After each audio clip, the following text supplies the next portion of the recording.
चलिए सभी लोगों को नमस्ते।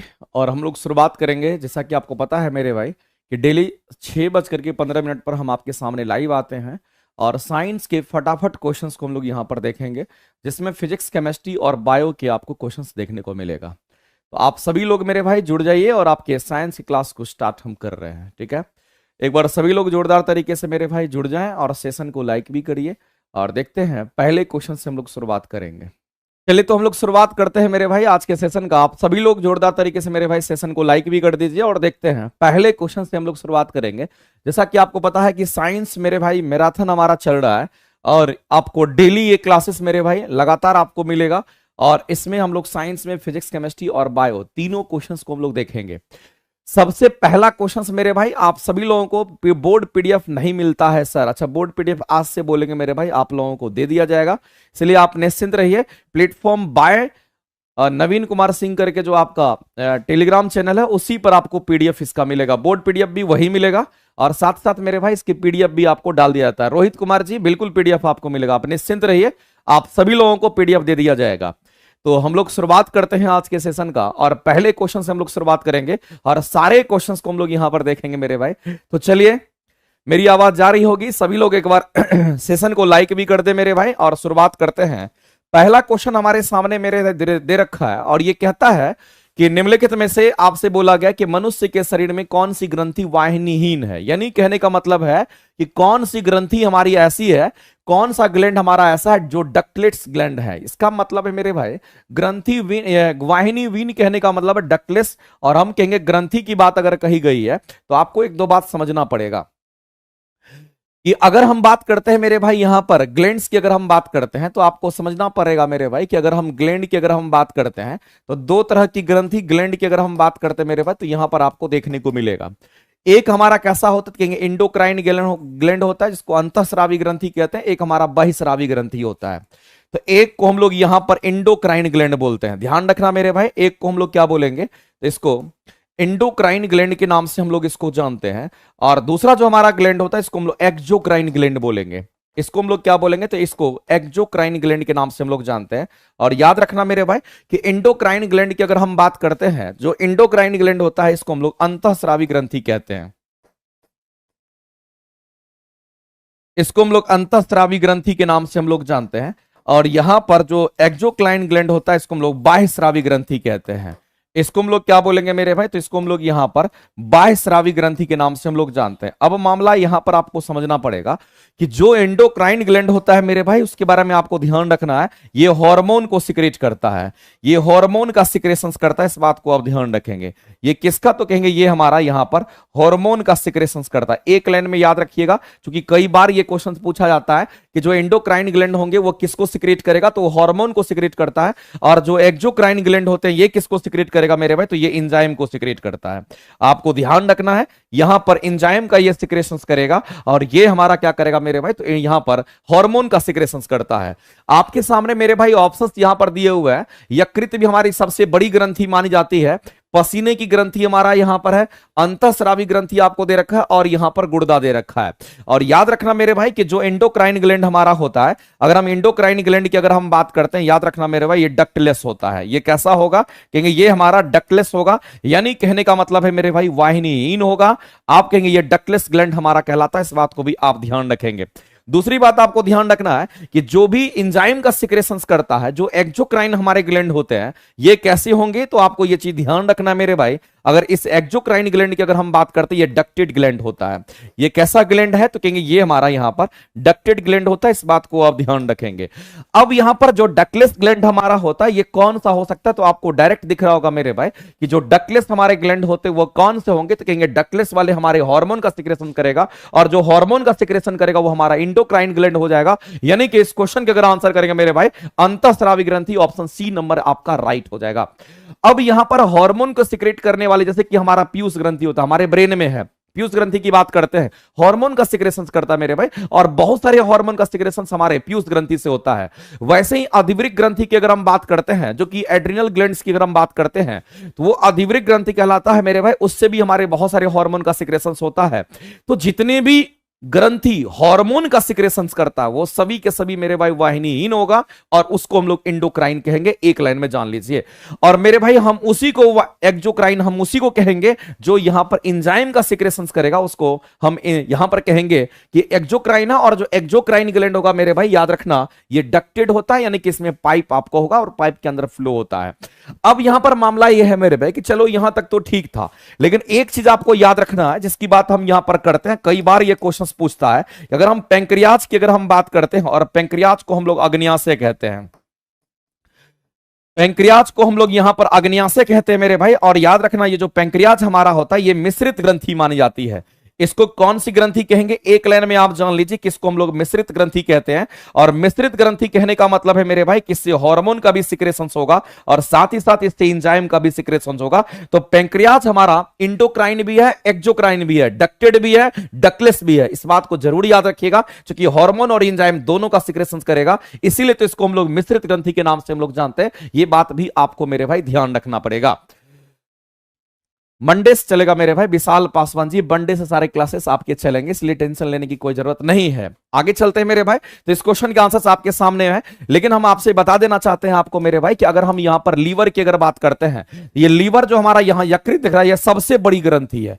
ये कौन सी ग्रंथि तो कहेंगे यहां पर ये सबसे बड़ी ग्रंथि की अगर हम बात करते हैं, तो आपको ध्यान रखना है कि सबसे बड़े बड़े ग्रंथि अगर बात करते हैं तो हमारा यहां पर यकृत होता है। और यकृत हमारा क्या करता है मेरे भाई, ये एक्जोक्राइन ग्लैंड होता है और इससे एंजाइम का सिक्रेशन होता है। इसी तरीके से पसीने की ग्रंथि जिसको स्वेट ग्लैंड कहते हैं मेरे भाई, स्वेट ग्लैंड में लाइसोजाइम एंजाइम होता है। जैसे कि हमारे आंख में भी आंसू निकलता है, उसमें भी लाइसोजाइम एंजाइम होता है, पसीने में भी लाइसोजाइम एंजाइम होता है मेरे भाई, तो ये भी एंजाइम का सिक्रेशन करेगा। और याद रखना कि ये सब हमारे एक्जोक्राइन ग्लैंड होंगे।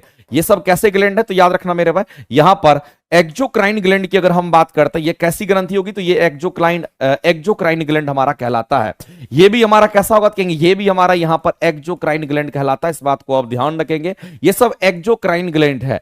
एक ही ग्रंथि इसमें ऐसी थी मेरे भाई जो कि हमारा इंडोक्राइन था, जो कि ऑप्शंस आपको सी दे रखा है, बाद बाकी सभी के सभी मेरे भाई एंजाइम का सिक्रेशन करेगा। तो ये चीज आपको ध्यान रखना, और इस क्वेश्चन का आंसर ऑप्शन नंबर सी आपका यहां पर करेक्ट हो गया। वैसे हम लोग जानते हैं कि हमारे लीवर की जब हम बात करते हैं तो लीवर में ही बाइल जूस का निर्माण होता है मेरे भाई, और बाइल जूस में आपको पता होगा कि मुख्य रूप से हमारा HCl रहता है और वह जो कि बैक्टीरिया वगैरह को मारने में हेल्प करता है। अगला क्वेश्चन मेरे भाई आपके सामने में दे रखा है और आपको बताना है कि इस क्वेश्चन के आंसर क्या होंगे। तो मेरे भाई क्वेश्चन दे रखा है कि आधुनिक आवर्त सारणी की अगर बात करते हैं तो आपको एक बात ध्यान रखना है कि जो हमारा पीरियोडिक टेबल होता है मेरे भाई, इसमें धातु भी होते हैं और धातु भी होते हैं और उपधातु भी मौजूद होते हैं। तो मेरे भाई आपको बताना है कि कितने अधातु होंगे, कितने उपधातु होंगे और कितने धातु होंगे, ये बात आपको बताना है। और दूसरी बात मैं आपको बताना चाहता हूं मेरे भाई, जब कभी भी हम लोग पीरियोडिक टेबल की अगर हम बात करते हैं, हम किसकी बात कर रहे हैं मेरे भाई, जब हम पीरियोडिक टेबल की अगर हम बात करते हैं तो पूरे पीरियोडिक टेबल में अगर आप देखिएगा तो 118 तत्व आपको नजर आते हैं। कितने तत्व मिलेंगे तो इसमें 118 तत्व आपको नजर आते हैं। और 118 तत्व में आपको याद रखना है मेरे भाई, डायरेक्ट एग्जाम में क्वेश्चन आता है कि इस 118 तत्व में दो ऐसे तत्व होते हैं मेरे भाई जो द्रव अवस्था में होता है। हम दो तत्व की यहां पर बात कर रहे हैं मेरे भाई, दो तत्व हमारे ऐसे होते हैं जो द्रव अवस्था में होते हैं। ये किस अवस्था में होंगे तो याद रखना मेरे भाई, दो ऐसे तत्व होते हैं जो कि द्रव अवस्था में होते हैं। और साथ ही साथ ये दो तत्व की हम बात कर रहे हैं। और द्रव अवस्था में हमारा कौन कौन होगा कहेंगे, एक तो मरकरी होगा और दूसरा हमारा क्या होगा कहेंगे यहां पर ब्रोमीन होगा। इसको भी आप ध्यान रखेंगे। इसके बाद 118 तत्व में आपको ध्यान रखना मेरे भाई कि 11 एक ऐसे तत्व इसमें माने जाते हैं जो कि हमारा गैसियस अवस्था में होता है। किस अवस्था में होगा क्योंकि ये हमारा गैस अवस्था में होता है, ये हमारे गैसीय अवस्था में होता है। इस बात को आप ध्यान रखेंगे। और गैसीय अवस्था के जो तत्व होंगे वो कौन होगा मेरे भाई, तो आप कहेंगे 18वें ग्रुप के सभी एलिमेंट। जैसे कि अगर हम बात करते हैं हीनी अर्कर जेरन, मेरे भाई हीनी अर्कर जेरन हम लोग पढ़ते हैं, हीनी अर्कर जेरन की हम बात करते हैं। साथ ही साथ मेरे भाई इसमें हमारा फ्लोरीन भी होगा, इसमें क्लोरीन भी होगा, इसमें ऑक्सीजन भी होगा, क्योंकि ये सब तो हमारे गैसीय है। नाइट्रोजन की हम बात करते हैं, ये सब हमारा इसके लिए रिस्पॉन्सिबल होगा। तो हम कहेंगे यहां पर ये सब भी हमारे होंगे। 1 2 3 4 5 6 7 8 9 10 11 टोटल हमारा एक और होगा। इसमें टोटल 11 गो तत्व हमारे होते हैं। इस तरह से आप इसको ध्यान में रखेंगे। और आगे अगर बात करते हैं मेरे भाई, जब दो तत्व हमारा यहां पर हो गया, 11 तत्व हमारा ये हो गया, तो जो रेस्ट मेरे भाई बचा वो कौन सा होगा? तो रेस्ट अगर इसमें से कोई बच गया है, हम कहेंगे 13 यहां पर है, टोटल 118 होना, तो इसका मतलब कहीं ना कहीं 105 तत्व की और बात करेंगे। और ये 105 तत्व मेरे भाई ठोस अवस्था में होता है। ये किस अवस्था में देखने को मिलेगा? तो आपको ठोस अवस्था में देखने को मिलता है, इस बात को भी आप ध्यान रखना। लेकिन आपसे बोला गया मेरे भाई कि पीरियोडिक टेबल की अगर हम बात करते हैं तो एक रफ आइडिया आपको पीरियोडिक टेबल का एकदम होगा मेरे भाई, कि पीरियोडिक टेबल को अगर हम लोग उठा करके देखते हैं तो ये हमारा पीरियोडिक टेबल होता है। और पीरियोडिक टेबल में कम से कम मेरे भाई इतना बात आपको जरूर याद रखना है कि इस पीरियोडिक टेबल की अगर हम बात करते हैं तो इसमें हमारा यहां पर तो हाइड्रोजन होता है, और हाइड्रोजन हमारा धातु होगा, और यहां पर मेरे भाई क्या होगा कहेंगे, यहां पर हमारा हीलियम होता है, जो कि हमारे पहले आवर्त में आता है।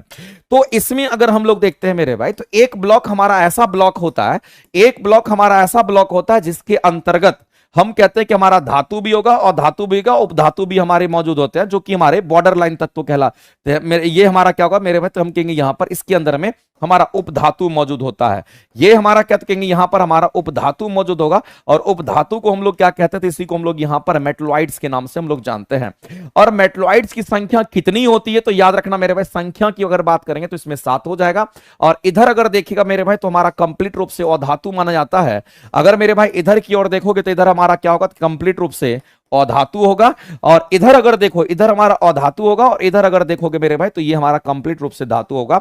तो कुछ ऐसे धातु हैं जो कि यहां पर प्रेजेंट है मेरे भाई, तो ये पी ब्लॉक होता है, इसको एस ब्लॉक कहेंगे, इसको पी ब्लॉक कहेंगे, इसको डी ब्लॉक कहते हैं। तो आपको यह भी पता होना चाहिए कि हमारा एस ब्लॉक यहां पर है, हमारा पी ब्लॉक यहां पर है, हमारा डी ब्लॉक यहां पर है। तो मेरे भाई आपको ध्यान रखना कि पी ब्लॉक ही एक ऐसा ब्लॉक है जिसमें अधातु होंगे, जिसमें उपधातु होंगे, जिसमें धातु भी प्रेजेंट होंगे। तो याद रखना मेरे भाई कि अगर धातु, अधातु और उपधातु अगर तीनों अगर प्रेजेंट होंगे तो वह किस ब्लॉक में होंगे? तो एक लाइन में आपके आंसर आने चाहिए मेरे भाई, यहां पर ऑप्शन नंबर बी आपका करेक्ट हो जाएगा।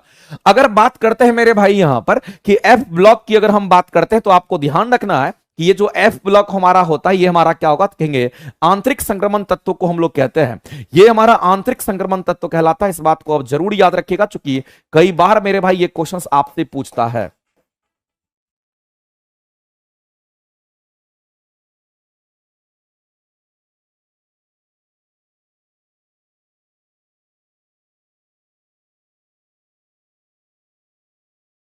तो मेरे भाई आपको ध्यान रखना है कि एफ ब्लॉक की बात करते हैं, इसमें हमारा आंतरिक संक्रमण तत्व की अगर बात करेंगे तो ये हमारा आंतरिक संक्रमण तत्व कहलाता है।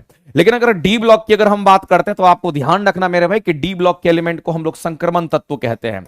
इसको कौन सा तत्व कहेंगे? तो इसको हम लोग यहां पर संक्रमण तत्व के नाम से जानते हैं। और इसी तरीके से याद रखना, अगर एस ब्लॉक की अगर हम बात करते हैं मेरे भाई, तो आपको ध्यान रखना है ये जो हमारा एस ब्लॉक होता है, इसमें हम कहते हैं कि दो तरह की चीजें आपको नहीं मिलेगी, एक तो क्षार धातु और दूसरा हमारा क्षारीय, हम कहेंगे क्षारीय मृदा धातु हमारा मौजूद होता है। तो एस ब्लॉक के सभी एलिमेंट आपको देखिएगा धातु में नजर आएगा। लेकिन मेरे भाई डी ब्लॉक के जो एलिमेंट होते, पी ब्लॉक के जो एलिमेंट उसमें धातु और धातु उपधातु तीनों होंगे। और एफ ब्लॉक में एक चीज आपको याद रखना मेरे भाई कि पूरे के पूरे एफ ब्लॉक में टोटल के टोटल 28 एलिमेंट होगा। कितने एलिमेंट होंगे? तो एफ ब्लॉक में मेरे भाई याद रखना टोटल के टोटल 28 एलिमेंट होता है। इसमें टोटल 28 एलिमेंट होगा। 14 एलिमेंट हमारे लेंथेनाइड्स होंगे और हमारा 14 एलिमेंट एक्टिनाइड्स होता है। इसमें मेरे भाई 14 की अगर हम बात करते हैं तो 14 हमारा इसमें एक्टिनाइड और लेंथेनाइड्स होगा। इस बात को ध्यान रखेंगे। तो अगर हम यहां पर लेंथेनाइड्स की अगर हम बात करते हैं, कितने तत्व हमारे लेंथेनाइड्स के होंगे? तो टोटल हमारा इसमें 28 होगा। और 28 में से आपको याद रखना मेरे भाई कि इसमें हमारा ये लेंथेनाइड की अगर बात करते हैं तो लेंथेनाइड हमारे कितने होंगे? तो लेंथेनाइड में हमारे 14 होंगे। और इसी तरह से मेरे भाई आपको ध्यान रखना है कि अगर हम एक्टिनाइड्स की अगर हम बात करते हैं तो एक्टिनाइड्स में भी कितने तत्व होंगे? तो यहां भी 14 तत्व होंगे। लेकिन एक बात हम आपको यहां पर बता देना चाहते हैं मेरे भाई, कि जो एक्टिनाइड्स हमारे होते हैं, याद रखना मेरे भाई, जो एक्टिनाइड्स हमारे होते हैं ये 80 से ऊपर वाले परमाणु भार वाले होते, परमाणु द्रव्यमान वाले होते हैं। और जो 80 से ऊपर परमाणु द्रव्यमान वाले होते हैं वो सभी के सभी रेडियो एक्टिव एलिमेंट्स होते हैं। तो अगर एक्टिनाइड्स की अगर हम बात करते हैं, इसमें जितने भी तत्व होंगे वो सभी के सभी क्या होंगे मेरे भाई? हम कहेंगे रेडियो एक्टिव एलिमेंट्स में आता है। इस बात को भी आप ध्यान रखेंगे। तो मेरे भाई क्वेश्चंस तो बहुत तरह का बनता है, लेकिन आप प्यार से पढ़ोगे तभी जाकर के आपको हर चीज क्लियर हो पाएगा। आगे बढ़ते हैं और अगला क्वेश्चन हमारे सामने है मेरे भाई। और अगर इसकी बात करते हैं तो क्वेश्चन आपके सामने है कि भोजन को फाड़ने और काटने की बात कही जा रही है मेरे भाई। तो भोजन को चबाते भी हैं, भोजन को काटते भी हैं, भोजन को फाड़ते भी हैं। आप सभी लोग मेरे भाई इस क्वेश्चन के आंसर करके बता दीजिए इस क्वेश्चन के आंसर क्या होंगे। आप सभी लोग मेरे भाई इस क्वेश्चन के आंसर करके जल्दी से बता दीजिए। कह रहा है कि भोजन फाड़ते और काटते समय कह रहा है कि हम किस दांत का इस्तेमाल करते हैं, ये आपसे पूछा गया है। सबसे पहला चीज तो मेरे भाई आपको ये पता होना चाहिए कि जब आपके दांत की बात होती है, जब आपके टीथ की बात होती है मेरे भाई, तो आपको पता होना चाहिए कि दांत अगर हमारा बना हुआ है तो ये कैल्शियम फॉस्फेट का बना हुआ है। ये किससे बना हुआ है तो कहेंगे एक लाइन में आप जान लीजिए, ये हमारा कैल्शियम फॉस्फेट का बना हुआ है। और जो कैल्शियम फॉस्फेट होगा हमारा लगभग इसमें 85% हमारा कैल्शियम फॉस्फेट ही होता है। लेकिन इसके अलावे भी देखिएगा मेरे भाई, हम कहते हैं इसके अलावे हमारा कैल्शियम कार्बोनेट भी इसमें मौजूद होता है। ये बात आपको ध्यान रखना है, इसमें कैल्शियम कार्बोनेट भी हमारा मौजूद होता है। और ये कैल्शियम कार्बोनेट कितना होगा तो याद रखना मेरे भाई, कैल्शियम कार्बोनेट आपको यहां पर 15% में नहीं, 15 नहीं 10% आपको कैल्शियम कार्बोनेट होता है मेरे भाई, ये 10% होगा। और 5% में मेरे भाई अदर मिनरल्स वगैरह मौजूद होते हैं, इसमें अदर मिनरल्स वगैरह भी मौजूद होंगे, ये बात आपको यहां पर ध्यान रखना है। तो 5% में हमारा अदर मिनरल्स वगैरह भी आ जाएगा, ये बात आपको ध्यान रखना है। और दांत में ये दांत की यही कहानी होती है। दूसरी बात ध्यान रखना मेरे भाई, दांत की अगर संख्या की अगर हम बात करेंगे, टोटल दांत की संख्या कितनी होगी तो मेरे भाई 32 होना है। और 32 दांत की संख्या की अगर हम बात करते हैं तो इसी में हम कहेंगे कुछ काटने वाला होगा, कुछ फाड़ने वाला होगा, कुछ चबाने वाले दांत होते हैं मेरे भाई। जैसा कि आपको पता होगा कि मेरे भाई हमारा दो गो अपर और लोअर जॉ होता है। आप गौर से देखिएगा तो आपको पता चल जाएगा मेरे भाई आपके फेस में कितने जॉ हैं, तो एक अपर जॉ होता है और एक लोअर जॉ होता है। ऊपर वाले को अपर जॉ, नीचे वाले को लोअर जॉ कहते हैं। तो मेरे भाई अपर जॉ हमारा यही कहलाता है। इसको हम लोग कौन सा जॉ कहेंगे, इसको हम लोग यहां पर अपर जॉ के नाम से जानते हैं। और ध्यान रखिएगा जो अपर जॉ होता है मेरे भाई वो मूवमेंट नहीं करता है। तो जो अपर जॉ होता है मेरे भाई ये मूवमेंट नहीं करेगा, इसका मतलब जो हिला नहीं उसको मैक्सिला कहते हैं। इसका मतलब ये हिलता नहीं है मेरे भाई, तो जो हिला नहीं उसको हम लोग क्या कहेंगे, तो जो हिला नहीं उसको मैक्सिला के नाम से जानते हैं। इसको हम लोग किसके नाम से जानते हैं मेरे भाई, तो एक लाइन में आप जान लीजिए, इसको मैक्सिला कहते हैं। और जो हिल गया उसको हम लोग लोअर जॉ कहते हैं, ये हमारा लोअर जॉ कहलाता है। और जो लोअर जॉ होता है मेरे भाई ये हिल जाता है, इसका मतलब मेरे भाई जो हिल जाता है उसको हम लोग क्या कहेंगे, तो आपको ध्यान रखना यही हिलता ही है। और जो हिल जाता है इसको हम लोग मैंडेबल के नाम से भी जानते हैं, इसको हम लोग मैंडेबल के नाम से भी जानते हैं। इस बात को ध्यान रखना, कई बार ये क्वेश्चन पूछता है कि मैक्सिला उसको हम कहते हैं, जो हिला नहीं उसको मैक्सिला कहेंगे। लेकिन आपको ध्यान रखना मेरे भाई कि अगर हम लोग इसमें अरेंज अगर हम लोग करते हैं, टीथ को अगर अरेंज करते हैं, तो पहले तो अपने जॉ को 4 भाग में आप बांट दीजिए। जब 4 भाग में बांटेंगे मेरे भाई तो किसी एक भाग के बारे में हम पहले बात करेंगे। तो यहां पर मेरे भाई क्या होगा, कहेंगे 2 को हमारा ऐसा दांत होगा जिसकी हम अगर बात करना चाहते हैं मेरे भाई, यहां पर ऐसे करके हमारा ये 2 दांत होगा। उसके बाद हम नुकीला दांत जो कैनाइन होता है, और इसके बाद मेरे भाई यहां पर प्रीमोलर, फिर हमारा क्या होगा कि यहां पर मोलर होगा। ऐसे करके 2 गो, फिर हमारा 3 गो वाला होता है। तो आप यहां पर देख लीजिए मेरे भाई, आपको दिख रहा होगा कि सबसे पहला तो हमारा इंसीजर हो जाएगा, फिर हमारा कैनाइन होगा, फिर हमारा प्रीमोलर होगा, फिर हमारा क्या होता है मोलर होता है। तो आपको ध्यान रखना मेरे भाई कि अगर इंसीजर की अगर हम बात करते हैं तो इंसीजर हमारा कहां है, तो कहेंगे कितने होंगे, तो इंसीजर हमारा 1 2, फिर यहां भी 1 2, फिर यहां भी 1 2, फिर यहां भी 1 2। इसका मतलब टोटल इंसीजर कितने, तो कहेंगे 8 हो जाएगा। एक साइड में अगर 2 है तो चारों साइड मिलाकर के 8 हो जाएगा। कैनाइन अगर 1 है मेरे भाई नुकीला दांत, तो कहेंगे 1 हमारा चारों तरफ होगा, तो हम कहेंगे कैनाइन कितने, तो एक एक करके होगा, तो हमारा ये 4 हो जाएगा। और प्रीमोलर में 2 गो दांत आपको दिख रहा होगा, तो 2 यहां 2 यहां 2 यहां 2 यहां। इसका मतलब मेरे भाई प्रीमोलर की संख्या भी आपको कितना, तो 8 हो जाएगा। और इसके बाद अगर मोलर की अगर बात करेंगे तो मोलर मेरे भाई 1 2 3 की बात करते हैं, 3 3 6 3 9 3 12। मेरे भाई इसमें 3 3 दिख रहा है, 3 3 एक साथ है, इसका मतलब ये 12 हमारा हो जाएगा। टोटल अगर जोड़ लोगे तो ये टोटल 32 दांत होंगे। इसी में सबकी अपनी अपनी कहानी है, सबका अपना अपना फंक्शन है मेरे भाई, आपको ध्यान रखना पड़ेगा। अगर इंसीजर की बात करते हैं तो इसका काम होता है मेरे भाई भोजन को काटता है, ये भोजन को काटने के लिए इस्तेमाल होता है। ये क्या करता है मेरे भाई, तो भोजन को काटने के लिए इस्तेमाल होता है। अगर कैनाइन की अगर बात करते हैं तो मेरे भाई ये क्या करता है, भोजन को फाड़ने के लिए इस्तेमाल होता है। मांसाहारी जीवों में मेरे भाई कैनाइन्स दांत होते हैं। और मोलर और प्रीमोलर की अगर हम बात करते हैं तो ये दोनों चबाने में यूज होता है। ये दोनों केस में तो मेरे भाई चबाने में इस्तेमाल होता है। तो आपसे फाड़ना और काटना बोला गया है, तो कैनाइन और इंसीजर ही होगा मेरे भाई। तो कैनाइन और इंसीजर कहां दिख रहा है, तो कैनाइन और इंसीजर, इंसीजर और कैनाइन, ऑप्शन नंबर डी आपके यहां पर करेक्ट हो जाएंगे। ऑप्शन नंबर डी जो होंगे मेरे भाई वो आपके राइट आंसर हो जाएंगे। आगे बढ़ते हैं और अगला क्वेश्चन मेरे भाई देखते हैं क्या कहता है। अगला क्वेश्चन आपके सामने है मेरे भाई, और ये लेफ्ट के क्वेश्चन है, आपको बताने हैं मेरे भाई इस क्वेश्चन के आंसर हम लोग क्या करने वाले हैं। क्वेश्चन आपके सामने में है, कह रहा है कि एक व्यक्ति के भार की अगर हम बात करते हैं तो एक व्यक्ति का जो भार है हमारा लिफ्ट में देखना है, कहां पर, तो लिफ्ट में देखना है, अपने भार का वो दूना हो जाता है, यानी कि जितना उसका भार है वो डबल देख रहा है लिफ्ट में जाकर के। वैसे उसका भार मेरे भाई अगर 50 किलो होगा तो 50 किलो होना चाहिए, लेकिन जब वह लिफ्ट में चढ़ा तो उसका भार मेरे भाई 100 किलो हो गया, यानी कि दोगुना हो गया। ऐसा कौन सी स्थिति में ऐसा हो सकता है, ये आपको बताना है। तो मेरे भाई जल्दी से एक बार बता दीजिए कि इस क्वेश्चन का आंसर आप क्या करेंगे। एक बार फास्ट आपको बताना है मेरे भाई, इस क्वेश्चन के आंसर क्या करेंगे।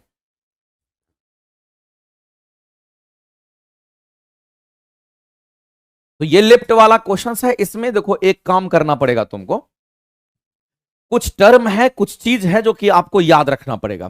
सबसे पहले तो हम यहां पर कहना चाहते हैं मेरे भाई कि अगर हम लिफ्ट की बात करते हैं, एक समान वेग से चाहे ऊपर चाहे एक समान वेग से नीचे की तरफ जब भी लिफ्ट जाती है, तो मेरे भाई एक चीज याद रखना, अगर हम यहां पर क्वेश्चंस को सॉल्व करेंगे और हम कहते हैं कि एक समान वेग से, एक समान वेग से मेरे भाई लिफ्ट की हम बात करते हैं ऊपर, या फिर अगर हम नीचे की अगर बात करते हैं, तो याद रखना ऐसे में डायरेक्ट तुम आंसर कर सकते हो कि वस्तु का जो भार होगा मेरे भाई लिफ्ट के अंदर, वस्तु का जो भार होगा वह किसके बराबर, तो कहेंगे वस्तु का भार वास्तविक भार के बराबर होगा, दूसरा कुछ सोचना ही नहीं है।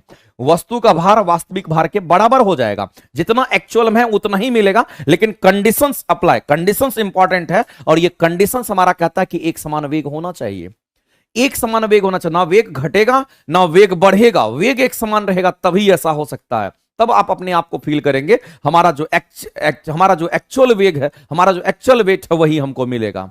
लेकिन मैं आपसे कहना चाहता हूं मेरे भाई कि एक बार और इस चीज को समझने की कोशिश कीजिए कि अगर मान लेते हैं कि हम दूसरे कंडीशंस पर लेकर के चलते हैं, और दूसरा कंडीशंस हम क्वेश्चन सॉल्व करने के लिए जा रहे हैं मेरे भाई, और आप ध्यान रखना कि जब भी लिफ्ट के कंसेप्ट आते हैं तो इसमें आपको थोड़ा दिमाग लगाना होता है। ये मान लेते हैं कि एक तरफ हमारा लिफ्ट फिक्स है, और लिफ्ट में मेरे भाई ये हमारा कंप्लीट रूप से ये हमारा लिफ्ट है, और लिफ्ट के अंदर हम मान लेते हैं कि कोई आदमी यहां पर हमारा बैठा हुआ है, और ये आदमी, इस आदमी का जो भार होगा वो किधर होगा मेरे भाई, तो नीचे होगा। हम लिफ्ट को मेरे भाई, मेरा मन कर रहा है कि लिफ्ट को हम ऊपर की तरफ भेजें। अगर हम लिफ्ट को ऊपर की तरफ भेजेंगे तो क्या मिलेगा मेरे भाई, क्योंकि ए त्वरण से जी त्वरण से ए बराबर जी, यानी कि ए त्वरण ए बराबर जी अगर हम कर देते हैं, जो ए त्वरण है वो हमारा जी के बराबर हो गया।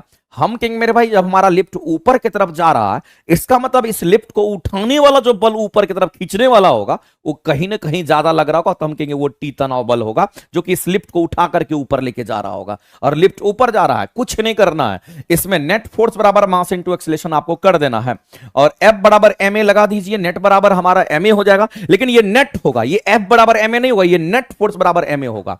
अब नेट कहने का मतलब है कि आप मेरे भाई टी को देखिए, वो तनाव भी एक प्रकार का बल है और आपका भार भी एक प्रकार का बल होता है। जब ये ऊपर की तरफ लिफ्ट जाएगा मेरे भाई, इसका मतलब तनाव बल ज्यादा होगा और भार आपका क्या होगा, कहेंगे कम होगा, तभी वो उठा है। इसका मतलब है कि नेट कहने का मतलब जब ऊपर जाएगा तो टी माइनस एम जी करेंगे, और जब नीचे जाएगा तो मेरे भाई एम जी माइनस टी करेंगे। तो लिफ्ट अगर ऊपर जा रहा है तो इसमें से इसको घटा करके नेट लिखेंगे। इसका मतलब है मेरे भाई हम कहेंगे यहां पर टी माइनस एम जी जो होगा वह बराबर एम ए हो गया। और फाइनली मेरे भाई यहां से अगर हम टी को कैलकुलेट कर लेते हैं तो टी बराबर हमारा क्या होगा, कहेंगे एम ए प्लस में एम जी हो जाएगा।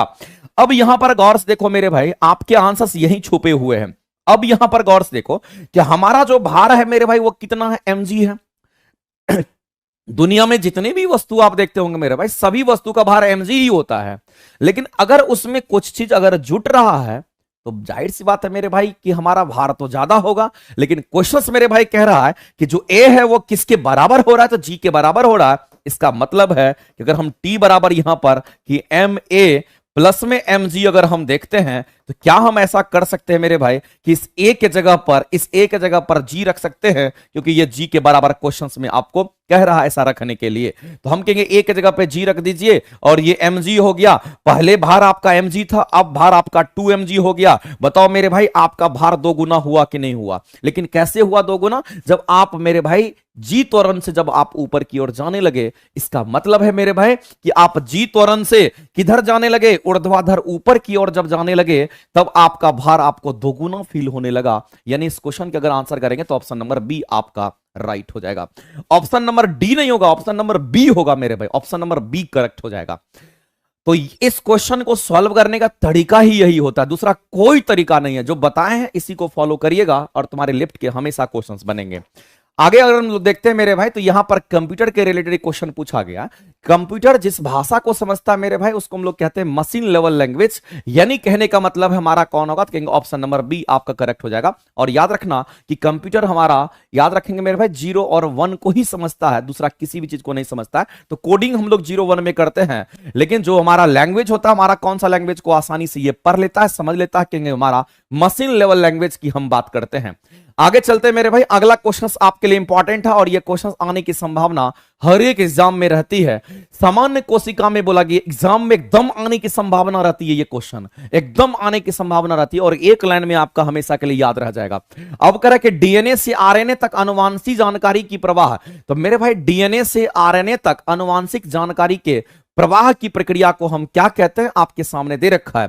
तो मेरे भाई एक बात आपको याद रखना पड़ेगा कि अगर हम डीएनए की अगर हम बात करते हैं, जिसको डी राइबोन्यूक्लिक एसिड कहते हैं, और डीएनए से क्या बना, तो कहेंगे डीएनए से हमारा आरएनए बना और फिर आरएनए से डीएनए भी बन जाता है। ये बात दोनों ध्यान रखना, ये रिवर्सिबल होता है, उल्टा भी होता है।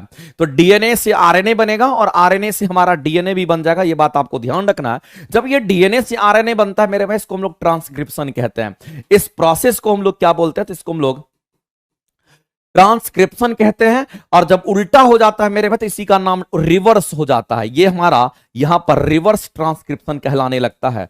सिंपल सा फंडा है मेरे भाई, उल्टा होगा तो ये उल्टा ही हो जाएगा, तो ये रिवर्स ट्रांसक्रिप्शन हमारा कहलाता है। अब दूसरी बात है कि आरएनए से मेरे भाई ये क्या बनेगा, तो आरएनए प्रोटीन का निर्माण होता है। और आपको पता होना चाहिए मेरे भाई, जब आरएनए से प्रोटीन का निर्माण होगा तो इसको हम लोग ट्रांसलेशन कहते हैं। इसको हम लोग क्या कहते हैं मेरे भाई, तो इसको हम लोग यहां पर ट्रांसलेशन कहते हैं। ये हमारा ट्रांसलेशन कहलाता है। तो अगर आरएनए से प्रोटीन बनेगा तो प्रोटीन से आरएनए नहीं बनता, ये एक ही रिवर्सिबल इरिवर्सिबल होता है, ये सिर्फ यही बनेगा, इसमें उल्टा नहीं होता। इसमें उल्टा होगा लेकिन इसमें उल्टा नहीं होगा। एक और चीज आपको याद रखना मेरे भाई, अगर डीएनए की अगर हम बात करते हैं तो डीएनए यहां पर आपको दिख रहा है, और अगर डीएनए से डीएनए भी बनता है, इसी डीएनए से जब इसी डीएनए की हम बात करते हैं, डीएनए डीएनए जब हमारा सेम होगा, तो डीएनए से डीएनए अगर बनता है मेरे भाई, इसको रेप्लीकेशन कहते हैं। इसको हम लोग क्या कहेंगे, तो इसको मेरे भाई यहां पर रेप्लीकेशन कहते हैं। एक लाइन में आप जान लीजिए, क्वेश्चन कई बार मेरे भाई किसी भी तरीके से आपके सामने में आ सकता है। अब जो क्वेश्चन पूछा है वो डीएनए से आरएनए पूछा है, यानी आपको डीएनए से आरएनए में पूछा गया, तो डीएनए से आरएनए में जाएंगे तो इसको ट्रांसक्रिप्शन कहते हैं, और उल्टा जाएंगे तो नीचे वाला टर्म बोलेंगे। तो मेरे भाई डीएनए से आरएनए जाएगा ट्रांसक्रिप्शन कहेंगे, और ट्रांसक्रिप्शन कहां पे है, तो कहेंगे ऑप्शन नंबर सी में आपको दिख रहा है। ऑप्शन नंबर सी जो होंगे मेरे भाई इस क्वेश्चन के फिर हमारे यहां पे राइट हो जाएंगे। आगे चलते हैं मेरे भाई, अगला क्वेश्चन आप सभी लोगों को बताना है कि संवेग में परिवर्तन की दर को क्या कहते हैं। संवेग में परिवर्तन की दर को क्या कहते हैं, यह क्वेश्चन आपसे पूछा गया और आपको बताना है मेरे भाई कि संवेग होता है। सबसे पहले तो आप यह समझिए कि अगर हम संवेग की अगर बात करते हैं मेरे भाई, तो अगर किसी भी वस्तु में द्रव्यमान होता है और उस वस्तु में अगर वेग होता है, तो इस वस्तु का अपना संवेग होता है। देखिए किसी भी वस्तु का अपना संवेग होता है, आप निकाल सकते हैं अगर उसके द्रव्यमान और वेग आपको पता है। तो मेरे भाई अगर हम संवेग कैलकुलेट करने के लिए जाएंगे, तो संवेग को हम पी से दिखाते हैं और इसके द्रव्यमान में इसके वेग से गुना कर दीजिए, संवेग निकल जाएगा। दूसरी बात आपको समझना है मेरे भाई, ये तो पहली बात आपका हो गया। दूसरा बात आपका ये होता है कि संवेग में परिवर्तन अगर बोलेगा, संवेग में परिवर्तन सिर्फ बोलेगा मेरे भाई, तो संवेग में परिवर्तन को डीपी से दिखाते हैं, और ये संवेग में परिवर्तन जो होता है मेरे भाई, ये आवेग के बराबर होता है। एक लाइन में आप जान लीजिए, और आवेग मतलब इंपल्स होता है। उसके बाद तीसरा क्वेश्चन मेरे भाई पूछता है कि संवेग में परिवर्तन तक काम नहीं चलेगा, संवेग में परिवर्तन की दर बोल देगा। यहां पर ये दर बोल दिया, और संवेग में परिवर्तन की जब दर बोलता है तो ये किसके बराबर, तो बल के बराबर। और इसको लिखने का इसका मैथमेटिकल जो रिलेशंस होता है मेरे भाई वो कैसा होगा, तो कहेंगे संवेग में परिवर्तन की दर, तो संवेग में परिवर्तन की दर को डीपी कहेंगे, सॉरी संवेग में परिवर्तन को डीपी कहेंगे। अगर किसी का भी दर अगर होता है मेरे भाई, तो उसमें टाइम से हम डिवाइड करते हैं, और वह किसके बराबर, तो वह बल के बराबर। तो एफ बराबर डीपी अपन में dt, और फाइनली मेरे भाई यहीं से हमारा F बराबर ma आता है। ये बात आपको ध्यान रखना है।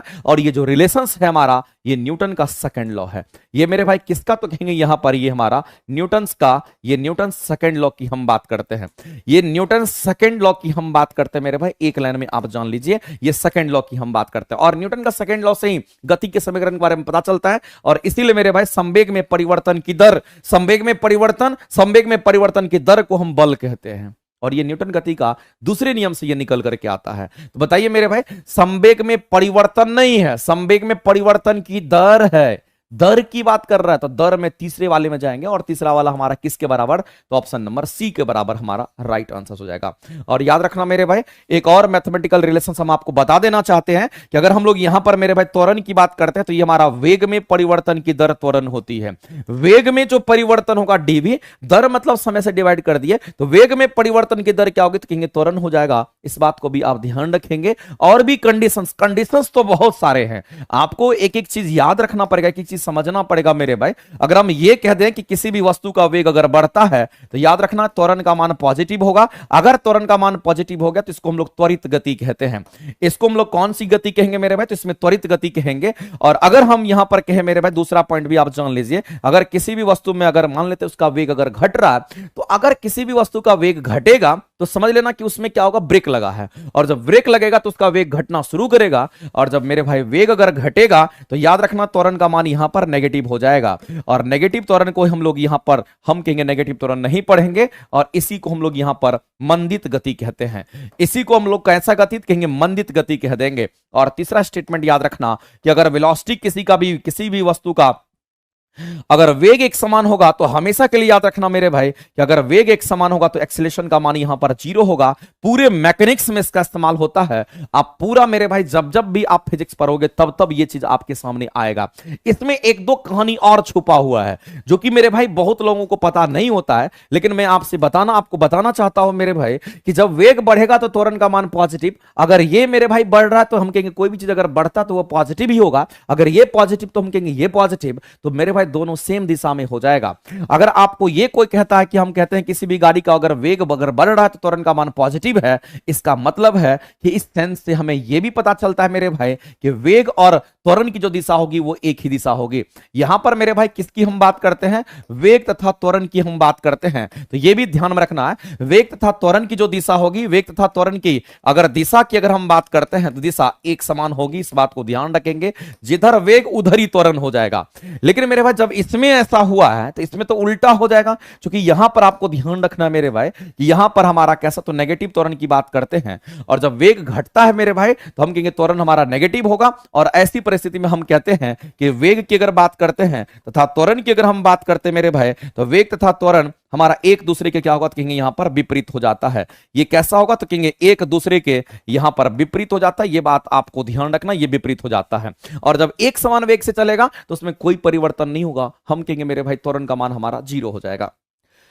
आगे चलते हैं मेरे भाई, दूध का पीएच मान किसको नहीं पता, और दुनिया में मेरे भाई हमको लगता है कितनी बार ये क्वेश्चन पूछा गया तुम सोच नहीं सकते हो। अगला क्वेश्चन बता दो मेरे भाई कि सर्च लाइट में कैसा दर्पण परावर्तन तल के रूप में हमारा प्रयोग होता है।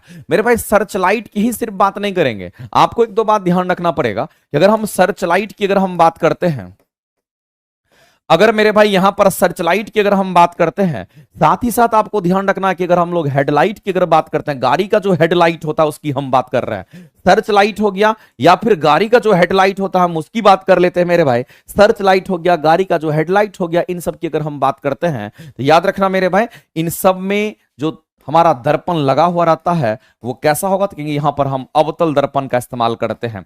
यहां पर किसका, तो अवतल दर्पण का इस्तेमाल करते हैं। और अवतल दर्पण को हम लोग कनकेव मिरर कहते हैं।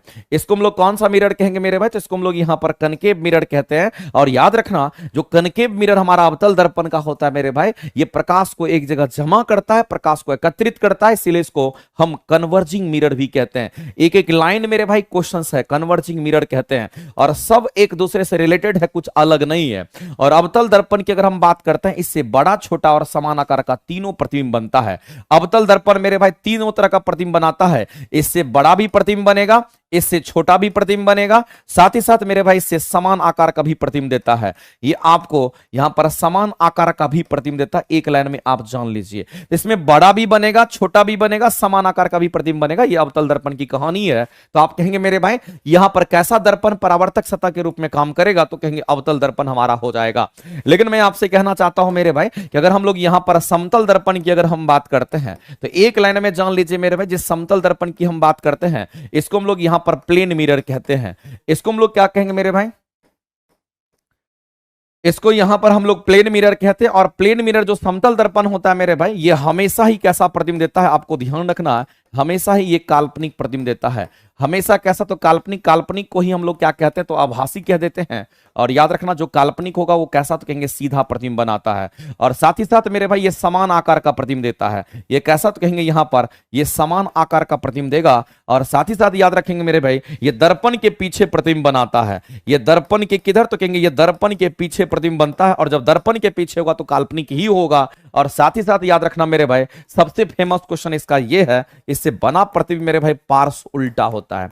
इससे बना प्रतिबिंब कैसा होगा, कहेंगे पार्श्व उल्टा, उसको भी आप ध्यान रखेंगे। तो ये चीज भी आपको ध्यान रखना। अगर मेरे भाई उत्तल दर्पण की अगर हम बात करते हैं, इसका इस्तेमाल कहां पे करते हैं, या फिर याद रखना मेरे भाई ईएनटी के जो डॉक्टर वगैरह होते हैं वो अवतल दर्पण का ही इस्तेमाल करते हैं। चलो यहीं पर हम लिख देते हैं, जो ईएनटी डॉक्टर होते हैं, अगर ईएनटी डॉक्टर की अगर हम बात करते हैं तो वो भी हमारा किसका इस्तेमाल करता है मेरे भाई, तो हम कहेंगे ईएनटी के जो डॉक्टर वगैरह भी होते हैं वो भी हमारा, ईएनटी मतलब क्या हुआ, ईयर नोज और थ्रोट, यानी कहने का मतलब हमारा नाक कान गला का जो डॉक्टर होता है वो भी अवतल दर्पण का ही इस्तेमाल करता है।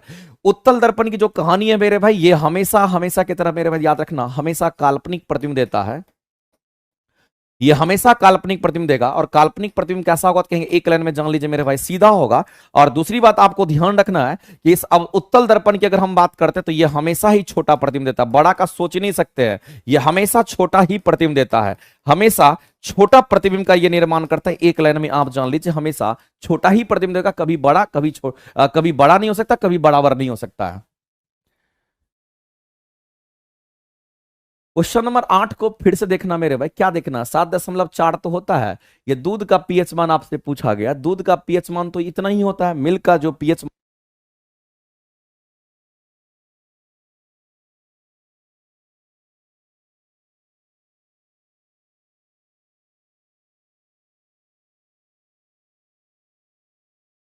करा, तो ये ब्लड की बात करेंगे मेरे भाई। पीएच वैल्यू ऑफ मिल्क की अगर बात करेंगे तो 6.4 से लेकर के 6.8 ये डेटा है, याद रख लो। अगर पीएच वैल्यू 7.4 किसका होगा, तो याद रखना हमारे ब्लड का होता है। किसका मेरे भाई, तो ब्लड का, सही कर लेना, इसमें क्या दिक्कत है। और 7 से अगर कम हो जाएगा मेरे भाई तो हम कहते हैं उसको, हम कहेंगे अम्लीय होगा, 7 से ऊपर होगा तो हमारा क्षारीय होता है। आगे चलते मेरे भाई, अगला क्वेश्चन हमारे सामने में है कि प्रकाश वर्ष के बारे में बोला गया। एक बात समझ लीजिए मेरे भाई, प्रकाश वर्ष जो हमारा होता है वो दूरी का मात्रक होता है। किसका मात्रक होगा, दूरी का मात्रक होगा। एक लाइन में आप जान लीजिए ये दूरी का मात्रक होता है। और इसी तरीके से अगर हम प्रदीप्ति की अगर बात करते हैं मेरे भाई, तो ये जो प्रदीप्ति हमें यहां पर दिख रहा है, अगर हम इसकी बात अगर करते हैं तो आपको ध्यान रखना है मेरे भाई, यहां जो प्रदीप्ति आपको दिख रहा है, इस प्रदीप्ति को हम लोग इल्यूमिनेंस के नाम से हम लोग जानते हैं। इसको हम लोग किसके नाम से जानते हैं, तो इल्यूमिनेंस के नाम से हम लोग जानते हैं। और जो प्रदीप्ति हमारा इल्यूमिनेंस होता है मेरे भाई, याद रखना इसका फॉर्मूला पे, इस पर क्वेश्चन कई बार पूछता है। और इसको हम लोग यहां पर कहते हैं, ये हमारा ज्योति फ्लक्स की हम बात करेंगे मेरे भाई, किसकी बात करेंगे, ज्योति फ्लक्स, और डिवाइडेड बाय हम यहां पर एरिया की बात करेंगे। तो ज्योति फ्लक्स अपॉन में एरिया होगा। और ज्योति फ्लक्स जो हमारा यहां पर होता है मेरे भाई, इसको हम लोग कहेंगे, इसका यूनिट हमारा ल्यूमेन होता है। ज्योति फ्लक्स का यूनिट हमारा ल्यूमेन होता है। और एरिया का यूनिट तो पता ही होगा कि मीटर स्क्वायर होता है, और इसी को हम लोग लक्स कहते हैं मेरे भाई। तो प्रदीप्ति जो हमारा यहां पर, प्रदीप्ति का जो यूनिट होगा वो लक्स कहलाता है, इसको भी आप ध्यान रखेंगे। बाद बाकी मेरे भाई इस समय आपको पता ही होगा।